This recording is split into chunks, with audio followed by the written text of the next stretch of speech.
Saya sudah percayalah bahwa bangsa ini bangsa yang optimis. Tadi Ibu Menteri bilang hasbunallah ni'mal wakil, bahwa pada akhirnya kita akan kembali kepada kekuatan Allah Subhanahu wa taala. Sebelum kita cerita Isra Mi'raj dan inspirasi dari Isra Mi'raj, saya akan memberi analogi ya. Analogi ini akan menolong secara ilmu tauhid, ilmu mengesahkan Allah Subhanahu wa taala. Dan ini menjadi pokok ya dalam pengajaran tauhid. Ini mohon maaf kalau terpaksa saya ngaji model dulu lah, model pesantren ya. Tapi tanpa ngurangi rasa hormat, tanpa ngurangi rasa empati, rasa takdim saya. Teman-teman yang saya hormati semua, karena di sini banyak santri-santri muda.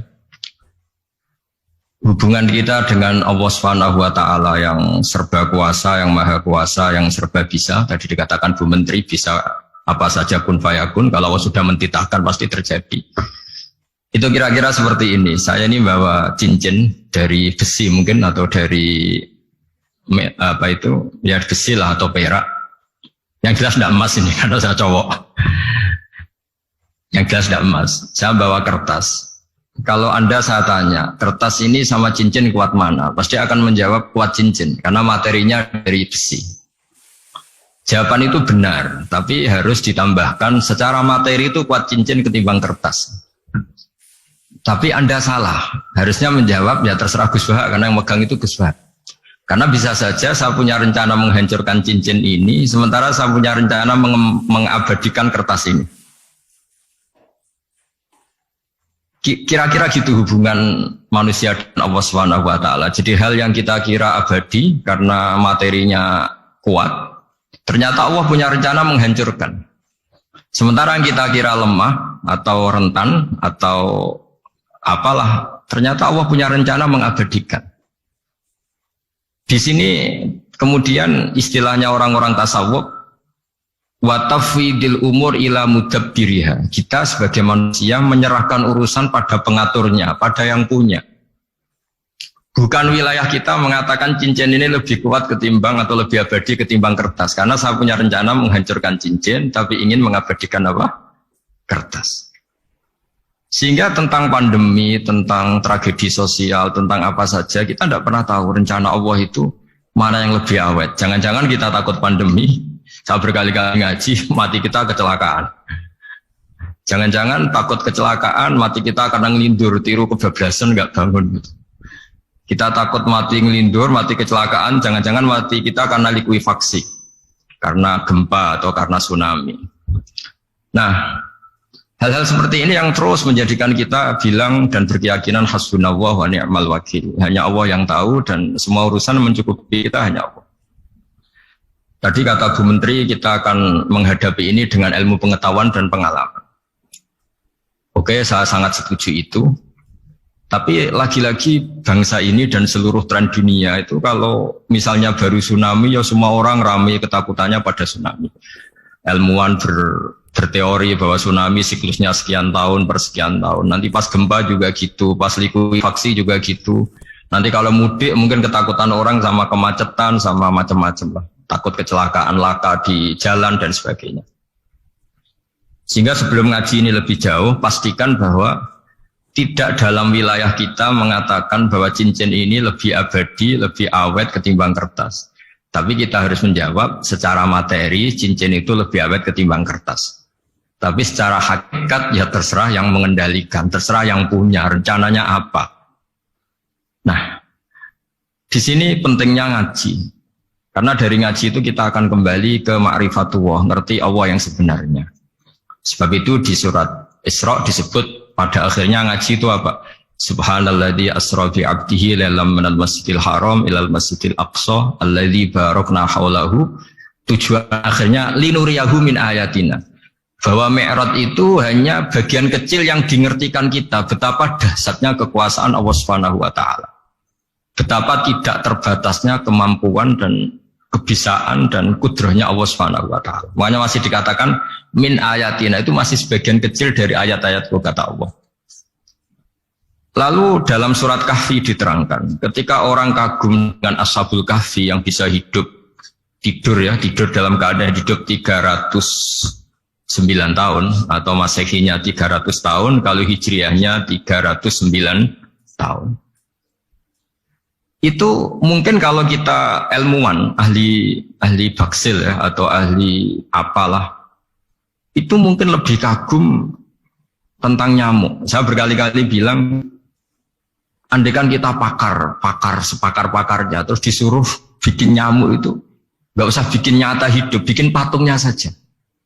Nyamuk itu sekecil itu, kemudian punya jantung, jantungnya punya urat, uratnya punya kuman, kumannya juga punya urat. Bayangkan saja sudah tidak bisa. Sehingga ketika orang tak kagum sama Ashabul Kahfi, kata Allah, am hasibta anna ashabal kahfi warraqi kanu min ayatina ajaban. Apa kamu kagum tentang Ashabul Kahfi dan batu-batu yang dipahat di situ? Bukankah dalam kekuasaan kami ada yang selalu menakjubkan? Artinya, andaikan kita ilmuwan tentang embriologi, tentang hewan, tentang kuman, mungkin cerita tentang nyamuk itu lebih dahsyat ketimbang tidurnya Ashabul Kahfi yang 309 tahun. Karena kemampuan Allah menciptakan nyamuk yang kecil, sangat kecil, super kecil. Kemudian kecil itu ya punya jantung, tentu lebih kecil lagi. Belum uratnya jantung itu, belum nyamuk juga di dalamnya menyimpan calon-calon keturunannya. Kayak apa kecilnya lagi?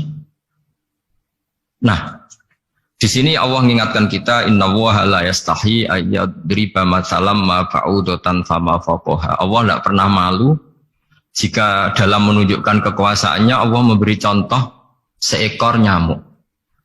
Karena nyamuk ini andaikan kita, tadi saya ulang lagi, andaikan kita ilmuwan yang nekuni itu, strukturnya bisa melihat, bisa nyari pasangan hidupnya, dan bisa hamil, bisa melahirkan, atau bisa menelur dan sebagainya, maka kita akan kagum sekagum-kagumnya betapa kita di depan kekuasaan Allah Subhanahu wa taala tidak siapa-siapa, dan akhirnya kita ikrar-ikrarnya asyhadu alla ilaha illallah, bahwa tidak ada kekuasaan selain kekuasaan Allah Subhanahu wa taala. Lalu kenapa nyamuk itu tidak menjadi perhatian publik? Ternyata kita dibodohkan oleh kepentingan kita sendiri. Karena dari awal kita nganggap nyamuk itu problem, penyakit. Ya sudah, bawaan kita mungkin cari obat supaya bisa membunuh nyamuk itu. Atau melihat nyamuk itu sebagai problem, bukan sebagai ayatun min ayatillahi ta'ala, sebagai tanda-tanda kebesaran Allah Subhanahu wa ta'ala. Sehingga akhirnya manusia itu butuh yang namanya mukjizat dahsyat yang mudah dilihat, mudah dirasakan. Akhirnya kita tahu dalam sejarah para nabi, Nabi Musa minta mukjizat Laut Merah dibelah sehingga bangsa Israel bisa melewati kejaran Fir'aun dan sampai selamat dari kejaran Fir'aun. Nabi Soleh umatnya minta keajaiban, yaitu onta keluar dari batu besar.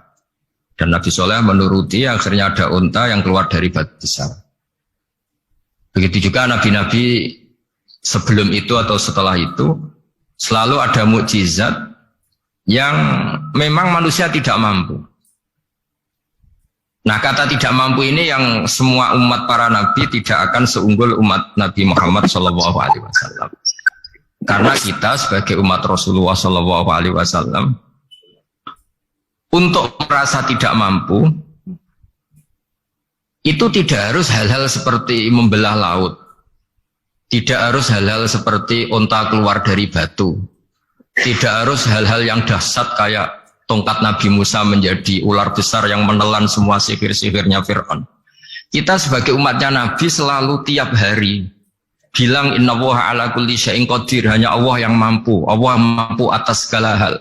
Melihat nyamuk kita iman, melihat hal-hal kecil. Karena kita ketika melihat nyamuk, Itu mesti kita itu kok hebat nyamuk tanpa rapat, tanpa ada gaji dari Kemenku bisa populasinya dijaga. Padahal musuhnya banyak. Musuhnya nyamuk itu umat manusia yang katanya makhluk paling cerdas di dunia. Tapi tidak juga bisa menghabisi nyamuk. Mungkin mereka juga terus untuk menjaga ketahanan populasinya. Jadi andai kan kita pakai ayat tadi, innallaha la yastahi ayyadriba masalam ma ba'udah. Allah itu tidak pernah malu untuk menunjukkan kekuasaannya. Cukup misalnya kita belajar tentang nyamuk. Sudah sekecil itu punya mata, matanya punya saraf, punya urat. Terus kecil apa? Begitu nyamuk sendiri punya kuman. Kalau nyamuk sendiri kecil, terus kumannya sekecil apa? Terus organ tubuhnya seberapa? Ini sudah kedahsyatan yang luar biasa yang menjadikan kita iman. Innallaha ala kulli syai'in qadir. Allah sendiri yang maha kuasa. Sehingga kembali ke tadi, peristiwa Mi'raj yang super dahsyat pun kata Allah masih dikatakan linuriyahu min ayatina. Hanya untuk menunjukkan sebagian dari ayat-ayat, bukan mewakili semua ayat-ayat kekuasaan Allah Ta'ala. Tapi sebagian, min itu tab'id sebagian. Lalu sebelum kita jauh belajar, kita sendiri juga, saya sendiri masih belajar. Kehebatan Rasulullah SAW, Nabi akhir zaman, kenapa hebat? Itu diantaranya adalah karena mukjizat tongkat itu pada akhirnya diletakkan di museum. Orang melihat, terus gaya-gayanan kuat ke Turki, atau bisa melihat langsung di museum. Dan setelah melihat, kadang-kadang kita ragu, masa tongkat ini betul itu. Kalau setelah misalnya yakin, bisa dipakai lagi enggak ya? Jadi hal-hal yang mengundang pertanyaan sekaligus keraguan. Beda dengan ajaran Rasulullah Muhammad SAW. Ketika Nabi cerita betapa kekuasaan Allah itu super dahsyat. Buktinya ya nyamuk tadi. Kayak apa susahnya bikin nyamuk? Sudah kecil, punya organ tubuh tentu lebih kecil, punya urat lebih kecil lagi, punya kuman yang lebih kecil lagi, dan kuman itu juga punya organ tubuh lebih kecil lagi. Itu mbok kamu tidak usah ke Turki, kamu hidup di kampung, di pedalaman, sudah menyaksikan Anallaha ala kulli syai'in qadir, bahwa Allah itu maha kuasa. Nah, ngaji bareng ya, ngaji seperti ini, saya termasuk kiai yang selalu berkampanye supaya orang ikrar seikrar-ikrarnya bahwa kita ini di tangan Allah Subhanahu wa taala. Saya kemarin-kemarin ngaji sama orang-orang Grab, juga barusan 3 hari yang lalu, 4 hari yang lalu ngaji sama teman-teman disabel atau difabel. Karena mereka kalau dibahasakan disabel gak mau, tapi komunitas internasional minta dis pakai bahasa S, tapi kita di Indonesia pakai difabel. Akhirnya kita tahu, ternyata orang yang kita kira menderita karena fisiknya, ternyata kadang lebih bahagia. Karena Allah bisa mengalihkan pikiran untuk positif. Saya berkali-kali guyon di depan para tamu. Saya pernah punya tamu itu perempuan gak cantik miskin lagi. Ini nyata ini, Gus doakan supaya suami saya kaya. Terus saya bilang, memangnya kalau sudah kaya ngapain itu? Ya paling tidak rumah saya diganti, mobil saya diganti. Tapi nanti akhirnya evaluasi Anda juga ingin diganti. Gitu. Karena setelah rumahnya mewah, pakai mobil mewah, pasti yang dievaluasi bukan rumah dan mobil, tapi Anda. Kok nggak pas ya wajah gini di rumah saya? Gitu. Kok nggak pas wajah gini di mobil mewah? Akhirnya ibu-ibu tadi sudah Gus nggak jadi. Jadi mungkin barokahnya pandemi itu nanti Ibu Menteri itu jadi kelihatan hebat karena ada pandemi kok Indonesia bertahan itu. Tapi kalau nggak ada pandemi kan ya biasa aja, memang normal. Gitu. Kiai juga gitu, diuji santri yang kadang beling, umat yang nggak jelas. Itu memang ujiannya. Kalau nggak ada ujian ya nggak keren. Gitu.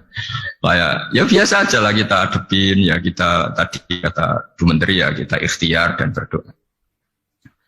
Lalu saya ulang lagi, jadi logika itu bisa pakai analogi. Analoginya tadi, salah Anda kalau mengatakan cincin ini lebih kuat ketimbang kertas. Yang benar adalah secara materi ini lebih kuat ketimbang kertas. Tapi soal nanti kekuatannya sampai kapan terserah yang punya.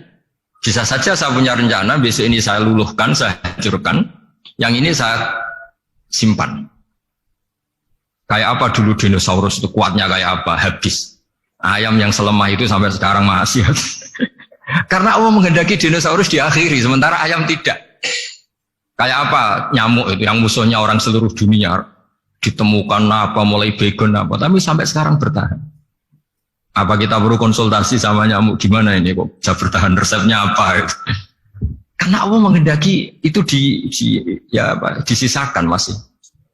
Nah, kemudian kenapa ada peristiwa Isra Mi'raj? Saya termasuk orang yang sering menulis tentang fikih sholat, tapi nulis saya untuk diri saya sendiri tak pakai ngaji. Tidak, saya bukukan, memang saya sengaja karena ribet biasanya penerbit itu. Terus bicara royalti apa, kita kan mulai kecil dilatih ikhlas, jadi kalau komersial itu jadi bingung. Karena tidak biasa komersial, jadi kalau diajak komersial itu malah jadi bingung. Nabi ketika Mi'raj, ini yang jarang dikaji. Sebetulnya kalimat-kalimat dalam sholat, pertama Rasulullah Muhammad SAW ketemu Allah, itu Nabi maju. Maju ini Jibril sebenarnya mau ikut, karena Nabi bilang, ya Jibril jangan tinggalkan saya sendiri. Terus kata malaikat Jibril, sudah makam saya sampai sini, kelas saya sampai sini aja. Tidak, kamu harus nemani saya. Ketika memaksa nemanin, beliau tidak kuat. Di beberapa rawat jelaskan sampai beliau pingsan, sampai beliau tidak sadar. Akhirnya terus ada ayat, wa ma minna illa lahu maqamun ma'lum. Kita punya kelas tertentu yang enggak levelnya sampai sana. Akhirnya Nabi masuk wilayah itu, area itu. Dan Nabi ngendikan at-tahiyatul mubarakatus sholawatut thayyibatulillah. Kira-kira maknanya semua kehormatan, semua kebaikan, semua yang bersembah suci itu milik Allah Ta'ala. Lalu Allah menjawab, Assalamu alayka ayyuhan nabiyyu wa rahmatullahi wa barakatuh. Bahwa kamu Muhammad mendapat salam dari saya, mendapat semua kehormatan, semua keselamatan. Kemudian Nabi itu karena sebagai hamba yang tidak egois, tidak ingin kalau nikmat dirasakan sendiri, tidak ingin kalau sedang senang beliau sendiri yang merasakan, beliau ngendikan Assalamu alayna wa ala ibadillahi sholihin. Ya Allah, tolong bahwa status selamat itu tidak hanya milik saya, tapi milik siapa saja yang soleh. Soleh itu ya sesuai kelas masing-masing. Setelah itu para malaikat melihat kebaikan Nabi yang seperti ini, melihat mentalnya atau keinginannya yang luar biasa untuk baik kepada semua orang, wa ala ibadillahi sholihin. Terus malaikat saat itu rame-rame bersaksi asyhadu alla ilaha illallah wa asyhadu anna muhammadar rasulullah. Catatannya apa di sini? Bahwa ternyata kesaksian tentang syahadat itu dimulai rasa tidak egois. Merasa bahwa rahmat ini harus dirasakan semua orang. Wa ma arsalnaka illa rahmatan lil alamin. Jadi rahmat ini harus dirasakan banyak orang. Kita tahu misalnya Islam melarang narkoba misalnya. Memang narkoba itu mengganggu. Hampir semua kecelakaan rata-rata faktor supir itu narkoba. Begitu juga pembunuhan yang sadis, rata-rata efek dari pengaruh narkoba. Sehingga Islam keras sekali tentang narkoba. Dan alhamdulillah di Indonesia ditangani BNN yang sangat serius melawan narkoba. Nah, keputusan Islam melarang narkoba itu keputusan yang luar biasa, yang menjadi berkah bagi semua. Begitu juga keputusan Islam tentang melarang zina, melarang perbudakan, melarang penipuan. Dan Islam mendukung misalnya gerakan nikah, gerakan adil, gerakan keseimbangan dan kemanusiaan. Sehingga agama ini akan dinikmati siapa saja karena ajarannya. Lalu agama ini bisa nikmat, itu solusinya gampang menurut Rasulullah, yaitu sholat. Nabi itu kalau pusing menghadapi banyak hal, itu pasti keluar masuk, terus tanya sama istrinya, kapan waktunya sholat? Kapan Bilal datang? Dulu kalau mau waktu sholat, Bilal datang, ngetok pintu Nabi, ya Rasulullah sekarang waktunya sholat. Itu Nabi membahasakan sholat itu unik, ini tentang Mi'raj ya, karena hasilnya ya sholat tadi. Arifna ya Bilal. Arifna itu tolonglah bikin nyaman saya dengan sholat. Sebelum kita belajar sholat secara serius, gampang. Kalau kita misalnya menteri atau kita ajudan atau kita apa, kayak apa asiknya kita kalau ngomong-ngomong sama presiden, bercengkrama dengan presiden atau dengan menteri atau dengan kiai, dengan atasan. Sholat itu media di mana kita asik dengan Allah Ta'ala. Kalau kita bisa asik dengan atasan yang manusia, apalagi ini asik dengan Allah Subhanahu wa ta'ala. Sehingga kita harus malu kalau sholat tidak asik. Kita ketemu orang yang kita hormati saja asik, masa ini ketemu Allah Ta'ala tidak asik. Sehingga dulu bawaannya orang dulu itu kalau sholat untuk tidak cepat itu harus diperintah. Dulu para nabi, para sahabat kalau sholat itu lama-lama. Sehingga sampai nabi yang turun tangan, wahai para sahabatku, kalau kamu jadi imam jangan lama-lama. Karena dulu semua orang itu penikmat sholat. Sehingga untuk tidak lama itu nunggu diperintah. Kalau kamu jadi imam jangan lama-lama, kasihan makmumnya. Gitu. Nah sekarang alhamdulillah tanpa dilarang sudah cepat semua. Ini sudah ada kemajuan, ini sudah maju sekali ini, nggak usah dilarang sudah cepat. Dulu itu saking asiknya orang sholat, untuk supaya agak cepat itu harus ada perintah dari Nabi. Kalau kamu jadi imam jangan lama-lama. Nah kita kalau sedang pas baik lah, pas waras lah kira-kira gitu. Kalau bahasa orang Pantura, saya ini orang Pantura, jadi kalau ngomong lebih keras, lebih vulgar. Normalnya orang sholat itu tidak bisa ngakhiri. Normalnya, saya ulang lagi, normalnya orang sholat itu tidak bisa ngakhiri karena ketemu zat yang kita cintai. Kita kalau ketemu orang yang kita hormati, yang kita cintai itu nggak bisa ngakhiri. Misalnya mungkin anak muda, contohnya ketemu pacar nggak bisa ngakhiri. Kita kangen sama temen, jagong nggak bisa ngakhiri karena asik. Nah ini ketemu Allah yang dipuja-puja, dipuji-puji, kemudian cepat ingin ngakhiri. Jadi ini kita agak aneh. Makanya orang sholat itu tidak bisa ngakhiri, dan itu normal. Sehingga dulu ketika Sayyidina Umar itu ditikam sama satu benda yang kayak pancing itu. Panah itu kan kayak pancing ya, jadi kalau masuk cepat tapi nariknya susah. Karena ada grendelnya. Itu tiap ditarik sakit. Dan beliau bilang, nanti setelah saya sholat tarik. Beliau sholat, nyaman, ditarik itu nggak gerak sama sekali. Karena dia sudah istighraq billah, sudah nyaman dengan Allah, sehingga ditarik itu nggak kerasa. Dulu di daerah sini, masih keluarga kita semua.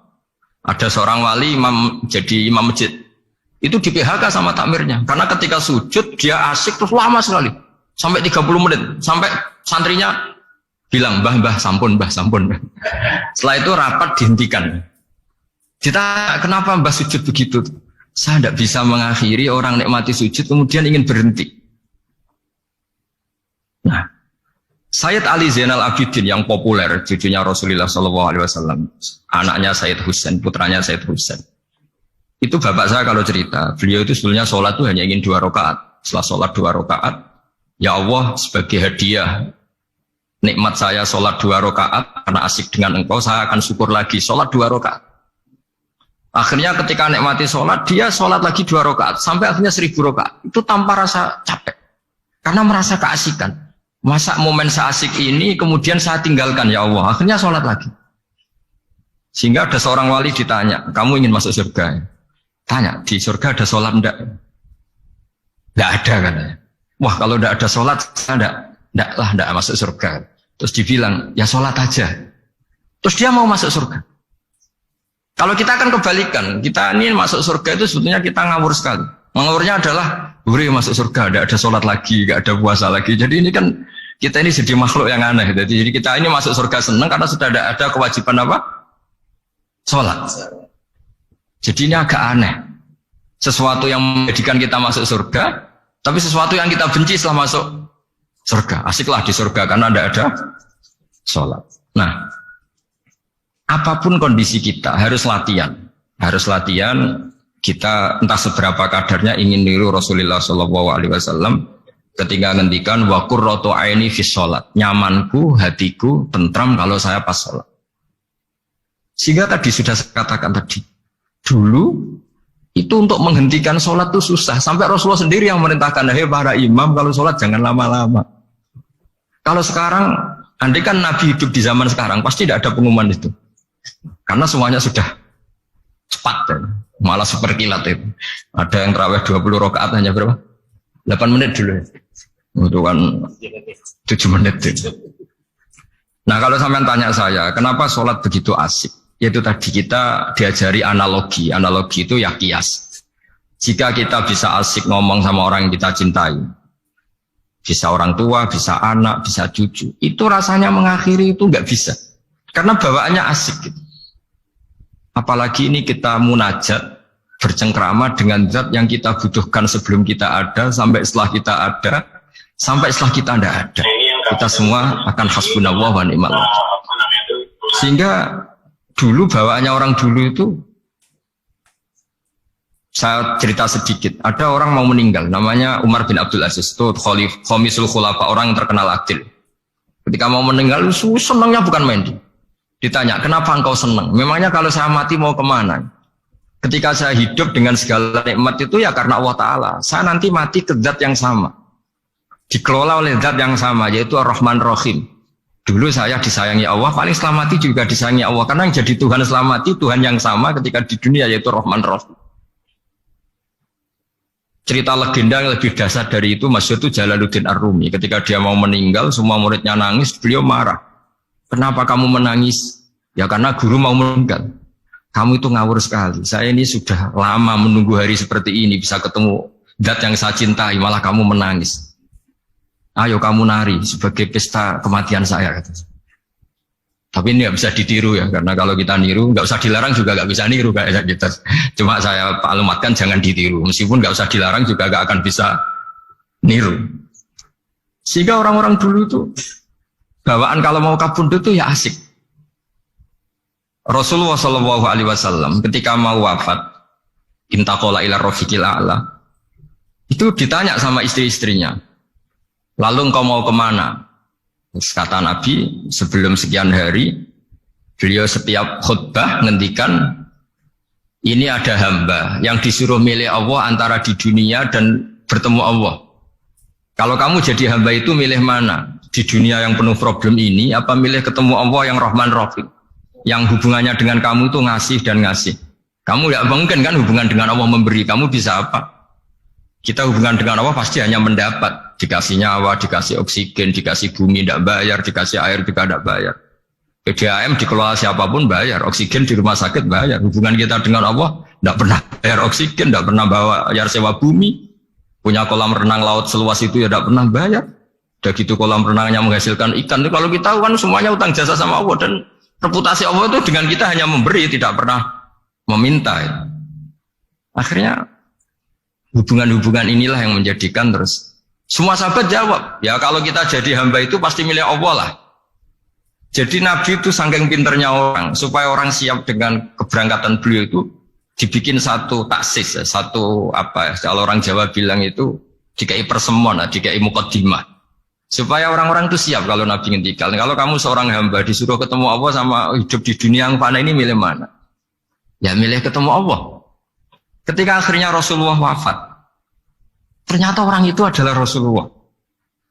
Ya akhirnya sahabat bilang, ya iyalah masa dengan kita sama Allah milih ketemu kita, pasti milih ketemu Allah. Nah, sholat itu mi'rajul mu'min. Sholat itu adalah cara seperti itu. Kita manja dengan Allah meskipun dengan segala problem, ketika itidal kita tetap memaklumatkan Rabbana lakal hamdu mil'us samawati wa mil'ul ardi wa mil'u ma syi'ta min syai'in ba'du.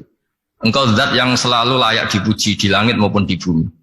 Dan langit bumi ini karena terbatas masih ditambahi wa mil'u ma syi'ta min syai'in ba'du. Dan seluas apa saja engkau kehendaki. Apapun hebatnya langit bumi ini tetap terbatas, ada ruang dan waktu. Maka ditambahi wamil umasyik tamin seimbatu, dan segala puji ini memenuhi semua yang engkau kehendaki. Saya berkali-kali bilang kalau hubungan dengan Allah nyaman, caranya gitu. Kalau kita sakit, bayar oksigen. Kalau kita butuh air, bayar PDAM. Allah itu tidak pernah nyuruh kita bayar. Apa saja hubungan dengan Allah. Nah, sholat itu maklumat bahwa kita apapun problemnya, alhamdulillah rabbil alamin. Kita maklumatkan terus bahwa kita bersyukur. Lalu kita Rabbana lakal hamdu. Makanya saya sering kalau disuruh Gus doain supaya pandemi cepat berlalu. Saya ini kan kalau kiai ya. Kiai itu apa ya? Saya pernah di Jogja pas gempa. Ya orang-orang ya susah. Saya ini caranya susah saja sampai tidak tahu, karena bukan karena sombong ya, karena ya mau apa gitu. Memang nggak bisa apa-apa kan, kita manusia.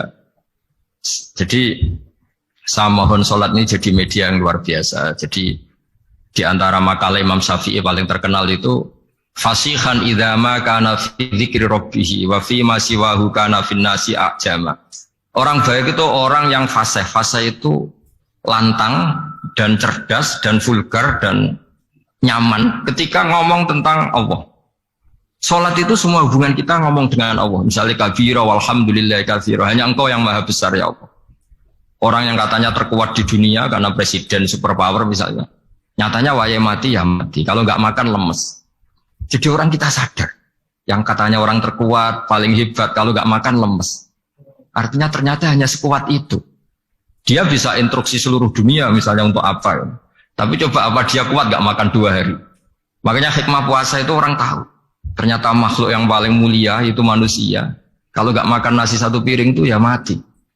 Berarti hidup nasi sama manusia. Nanti kalau nasi bilang, saya tidak butuh kamu, tapi kamu butuh saya, itu habis kita sudah. Makanya ketika ada orang yang mempertuhankan manusia, itu Allah cara menafikan itu hanya bilang, kana yakulanit to'am. Yang kamu tuhankan itu makan. Hanya makan itu kalau dia tidak makan lemes. Jadi kiai itu atau manusia-manusia yang dekat Allah ala-billah itu ketika mengatakan kabira walhamdulillah katsira subhanahu wa bukrata wa asila itu kelihatan. Makanya Quran kalau mencibir kita, falaula in kuntum ghaira madidin tarji'unaha in kuntum shadiqin. Kalau kamu merasa dikjaya, mbok jangan mati, mbok jangan tua. Sudahlah hidup terus. Dikjaya kok mati gak keren. Orang top kok mati itu gak keren. Jadi apa cara gojlek? Ya sudahlah kalau kamu hebat jangan mati gitu. Nah, sholat tuh mengingatkan itu terus. Sampai kita bilang inna sholati wa nusuki wa mahyaya wa mamati lillahi rabbil alamin. Gusti, saat ini saya ikrarkan hidupku, matiku semuanya terserah Engkau. Nah, lagi-lagi tadi ketika kita bilang cincin ini lebih kuat ketimbang kertas, Anda salah. Karena itu hanya secara materi. Kuat tidaknya terserah yang mengendalikan. Karena saya punya rencana menghancurkan cincin ini, besok mau saya lebur, sementara saya mau mengabadikan kertas ini. Nah, disinilah terus kita diajari misalnya di surat Yasin yang populer, Allah itu siapa? Allah itu fasubhanalladzi biyadihi malakutu kulli syai', yang mengendalikan semua sesuatu. Makanya sholat itu menjadi penting. Saya sendiri termasuk orang yang jarang imamiyah, saya selalu jadi makmum. Jadi andekan Mas Zakaria di sini saya juga makmum. Cuma keren saya kayaknya meskipun saya makmum. Karena saya kalau makmum itu bisa ingat Allah terus. Kalau imam itu enggak jaga image. Nah malu kan. Misalnya di masjid kementerian terus sholatnya kok cepet nanti dikira enggak ustadz betulan itu. Kalau ulama ternyata banyak urusan jadi banyak berpikir gitu. Tapi alhamdulillah ini barokahnya ngaji terus apa ya? Ya hasilnya mi'raj itu ya sholat itu. Sholat ini spesial karena tadi saya bayangkan itu di surga enggak ada sholat itu ya terus wopo itu enggak asik. Itu kalau Imam Ghazali itu membarter kita itu begini. Kalau kamu bangga di kasrotin nisa pasangan kamu banyak. Itu ayat lebih kuat ketimbang Anda karena 1 hari 1 jam bisa berapa kali. Kalau Anda bangga bisa makan itu kerbau itu makannya lebih banyak. Nah, kalau Anda bangga atas pengaruh itu tawon itu ratu tawon itu pengaruhnya lebih besar ketimbang Anda dia diam di rumah tapi anak buahnya loyalnya kayak gitu. Artinya kalau manusia bangga itu apa? Ya dengan sholat tadi ini karena satu ibadah yang enggak tertandingi oleh makhluk yang lain. Apalagi dalam sholat itu ada semua gerakan yang mewakili semua ibadahnya malaikat. Malaikat itu ada yang ibadahnya berdiri terus, ada yang rukuk terus, ada yang sujud terus. Dan sholat itu mewakili semua itu. Juga mewakili sosial, karena setelah sholat kita bilang Assalamualaikum warahmatullahi wabarakatuh. Bahwa keselamatan ada di kanan dan kiri. Nah, oke ya, itu sakralnya Mi'raj. Tapi di balik Mi'raj itu ada hal-hal yang manusiawi. Dan ini yang terjadi di dunia. Ketika Rasulullah melangkahi makamnya Nabi Musa, makam itu status ranking lah kalau dalam bahasa Indonesia itu. Kalau bahasa Indonesia itu ribet, makam itu kuburan. Makanya orang Indonesia sering tanya saya, Gus, makamnya Nabi Ibrahim kok batu? Makam yang dekat Ka'bah itu bukan makam dengan makna kuburan, itu tempat yang dipakai Nabi Ibrahim membangun apa? Ka'bah. Cara Jawa pancatan itu. Nabi Musa itu gak terima, komplain sama Allah. Ya Allah, ini lebih junior ketimbang saya. Kenapa makamnya melangkahi saya? Ini tidak fair. Jadi di mana-mana manusia itu kalau disalib junior itu ya tidak terima.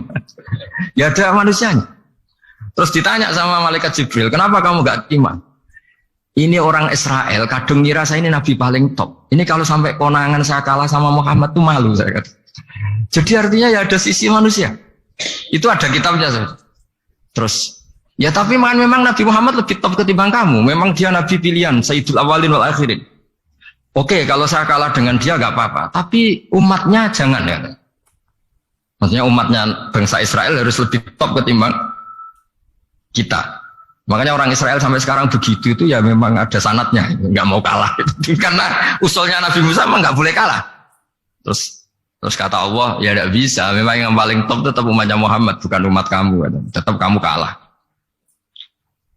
Sehingga setelah kalah dan menang itu kita terus tidak tahu.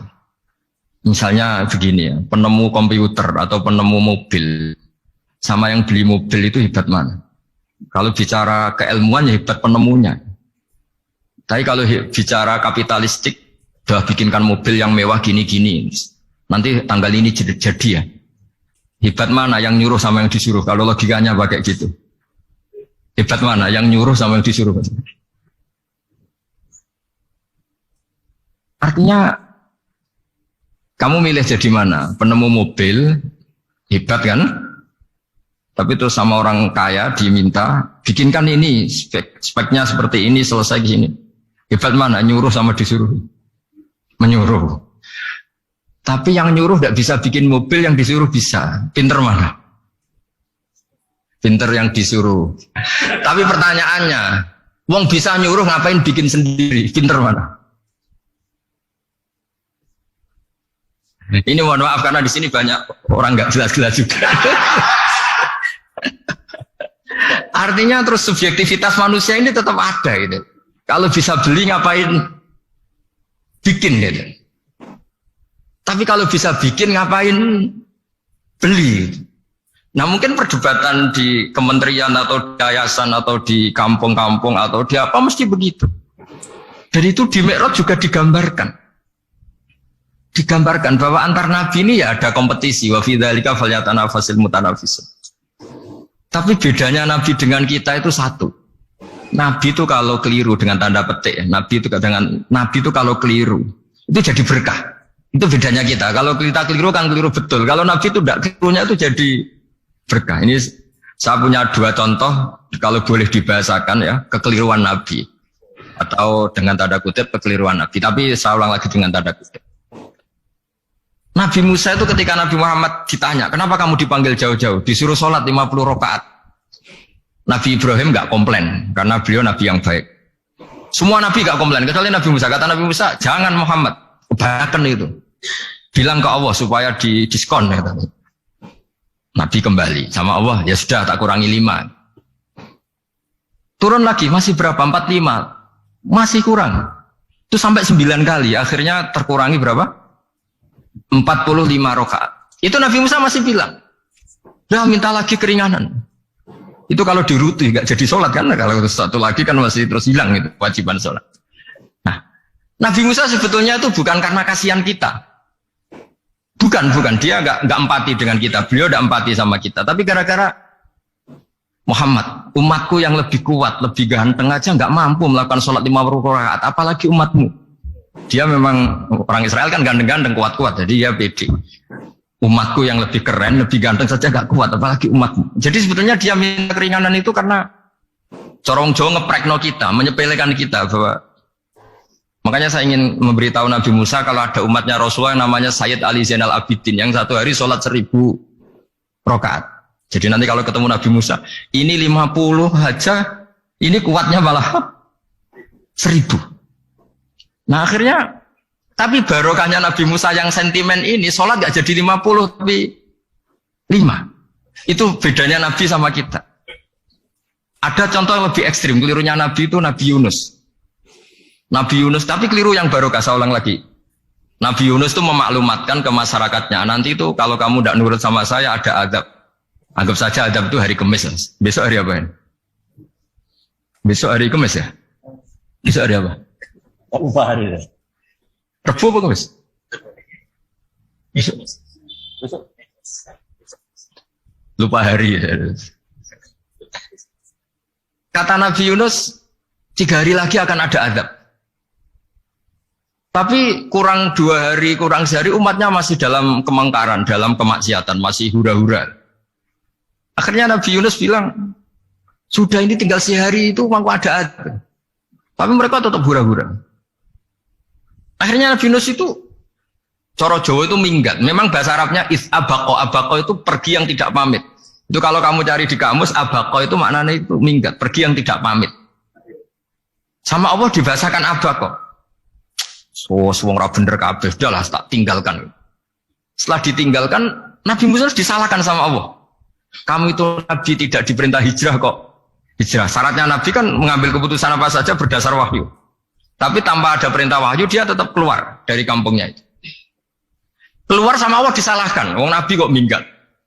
Akhirnya ketika dia di kapal, di perahu itu, dulu itu ada mitos, kalau ada perahu mau tenggelam pasti ada yang minggat, diundi. Sampai 3 kali yang keluar dia, akhirnya tahu diri nyemplung ya. Nyemplung terus ditelan ikan nun. Pokoknya ikan besar lah. Diberi sanksi sama Allah, karena dia Nabi kok melanggar, diberi sanksi ditelan ikan nun. Telan ikan nun karena beliau seorang Nabi, perutnya ikan itu jadi masjid, dia baca tasbih terus. Tapi barokahnya dia minggat tadi asbako. Akhirnya satu hari itu mau ada azab besar itu orang-orang nginceng rumahnya dia. Diinceng. Kalau betul ada azab, pasti orang ini lari. Masa ada azab dia di sini? Diinceng ternyata gak ada. Wah berarti bener ini ada azab. Buktinya dia gak ada. Katanya. jadi unik. Akhirnya dicinceng gak ada terus dia. Wah berarti ada azab betul. Hari itu masyarakatnya tobat semua karena ini ada azab betul. Buktinya Nabi Yunus sudah lari. Berarti dia tidak ingin kena. Padahal dia lari itu karena mangkel punya umat yang nggak nurut tadi. Wah sudah, setelah sekian hari dia cari-cari kabar. Umatku itu kena azab nggak? Ternyata berita yang masuk dulu udah ada medsos, udah ada WA. Dulu itu nggak ada itu. Dengar kabar kalau umatnya tuh nggak kena azab karena 1 hari sebelum ada azab tobat semua. Terus dia nggak berani pulang. Karena ada hukum sosial di sana, kalau ada orang bohong hukumnya dibunuh. Berarti terus beliau berpikir, saya tidak kebohong, katanya ada azab kok. Masyarakat saya baik-baik saja. Waktunya setiap ketemu kaumnya dia lari karena takut dibunuh. Ternyata kaumnya sudah iman semua, mau ngejar dia dijadikan imam. Akhirnya, oh iya. Jadi itu bedanya Nabi sama ndak. Jadi Nabi itu kalau kelirunya itu barokah. Makanya kita tidak usah ikut keliru, karena keliru kita ini pasti tidak barokah. Itu musibah. Jadi dulu ceritanya Anteng juga gitu. Yang namanya istri 2 itu kan cemburu. Pertama Nabi Ibrahim punya istri namanya Sarah. Terus lama-lama karena belum punya anak, terus sama Sarah sendiri yang nyuruh supaya nikahi Hajar. Setelah punya anak cemburu. Kata Sarah, pokoknya saya nggak terima kalau kamu tidak ngelukai Hajar. Mulai dulu lelaki itu sudah pinter ngotak-ngatik. Kalau dilukai pipinya nanti tidak cantik. Apa ya? Yang penting lukai tapi tetap cantik. Terus ada Anting itu. Anting itu dulu ceritanya itu dilukai tapi tambah cantik. Nabi Ibrahim akhirnya melukai. Seneng Sarah karena sudah dilukai. Ternyata barokahnya dilukai itu jadi Anting yang mempercantik perempuan. Padahal melukai istri itu kan tidak boleh. Tapi ini Nabi, ada saja cara yang dipilihkan Allah untuk ya tadi keliru saja barokah. Itu bedanya Nabi sama kita. Makanya disebut mimbabi hasanatil abrar sayyatul muqarrabin. Jadi Nabi sama seperti Nabi Adam. Nabi Adam itu dilarang Allah nggak boleh makan khuldi. Akhirnya makan terus harus hidup di dunia terus jadi dunia seperti ini. Tapi itu menjadikan harapan seluruh dunia bahwa Allah itu maha baik. Ketika ada yang diberi sanksi tetap diminta tobat dan dianjurkan tobat, dan Allah berjanji setiap yang tobat pasti diterima. Sehingga terus kita sampai sekarang nggak pernah putus asa karena sudah diberi contoh bahwa bapak kita yang pernah salah dijanjikan tobat dan Allah pasti menerima tobat itu. Jadi ini bedanya kita dengan Nabi. Jadi semoga lewat pengajian ini atau ngaji bareng ini kita tahu kalau kita ahli astronomi atau ahli meteorik mungkin takut kita kejatuhan meteor. Kalau ahli gempa mungkin takut lempengan kita gini terus gempa. Kalau ahli tsunami takutnya tsunami. Kalau ahli sosial takut chaos. Mungkin yang ahli perbankan takut ras. Jadi kalau nuruti takut ya takut lah. Tapi cobalah kita iman lagi. Tadi kata Bu Menteri sudahlah punya hasbunallah wa ni'mal wakil, ya sudah, Indonesia pasti akan baik-baik saja dan kita akan selalu berharap dengan kecerdasan, dengan ikhtiar. Tapi kita akan selalu berdoa kepada Allah Subhanahu wa Ta'ala.